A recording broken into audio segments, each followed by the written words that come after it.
অবস্থান আছে। তো আজকে যারা এখানে এসেছেন আপনাদের সকলকে আমার সালাম, আসসালামু আলাইকুম ওয়া রাহমাতুল্লাহি ওয়া বারাকাতুহু। এবং অন্যান্য ধর্মে যারা আছেন আদাব জানাচ্ছি। আর বিশ্বাবর্ণী এলাকার যে রাস্তার কথা বলছেন, আসলে আজকে কিন্তু আমি কালেঙ্গে গেছিলাম। কালেঙ্গে গিয়ে দেখেছি যে রাস্তার অনেক বেহাল অবস্থা। অবশ্যই আল্লাহ পাক যদি আমাকে দয়া করেন, এই সমস্ত রাস্তার কথা প্রস্তাব করেছেন, সামনে যদি আল্লাহ পাক যদি আমাকে এই খেদমতের জন্য যদি এই আসনে এমপি হিসেবে কবুল করেন, এই রাস্তার কথা আর দ্বিতীয়বার বলতে হবে না, এগুলো ইনশাল্লাহ হয়ে যাবে। মসজিদের কথা বলেছেন, 3 তালা মসজিদ করা হবে। এটা অবশ্যই সামাজিক সিদ্ধান্তের মাধ্যমে আপনারা এই মসজিদের কাজ শুরু করেছেন। তো অবশ্যই এটা সওয়াবের কাজ, মসজিদ একটা নির্মাণ হচ্ছে, এটা সওয়াবের কাজ। অবশ্যই শুধুমাত্র এমপি হলে না, এখানে মনে করেন এই মসজিদ আমরা যত জনম পর্যন্ত এই পর্যন্ত এসেছি, আমরা অনেক সময় আমরা এমনিতেই আমরা মসজিদে দান করে থাকি, করি না?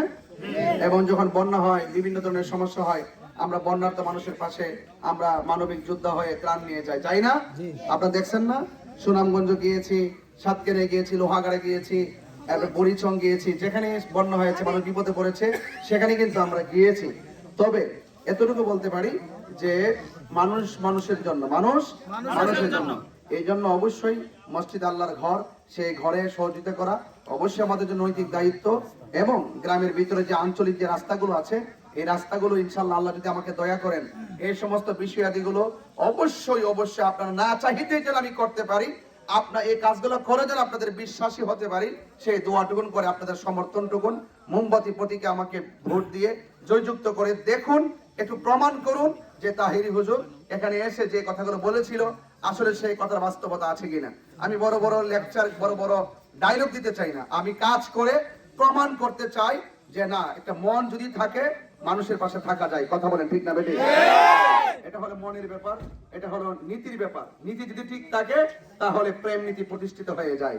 এই জন্য আপনারা সবাই আমার জন্য দোয়া করবেন এবং আমার জন্য মোমবাতির প্রতীকে সমর্থন দিয়ে শুধু আপনাদের পাশে মানবিকে থাকার সুযোগটা করে দেন, যেন এই এলাকার চিত্র যেন বদলে দিতে পারি, চেঞ্জ করে দিতে পারি। যেন আপনারাই বলেন যে না, কথা বলেছেন উন্নয়নের ক্ষেত্রে, কথা বলছেন কম, কাজ করছে বেশি, এটা আমাদের দরকার। কথা কন ঠিক না?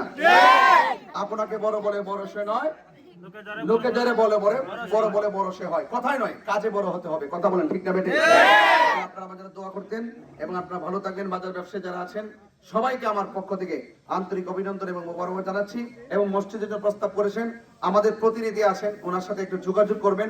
যেহেতু আমি একজন জনপ্রতিনিধি, সেই প্রতিনিধির অনেক ধরনের কিছু বিষয় দিয়ে থাকে, এজন্য আমি হয়তো বা মাইক দিয়ে কিছু না বললাম।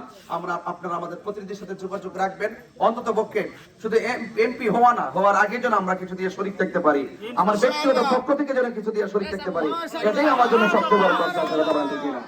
আসসালামু আলাইকুম ওয়া রাহমাতুল্লাহি ওয়া বারাকাতুহু।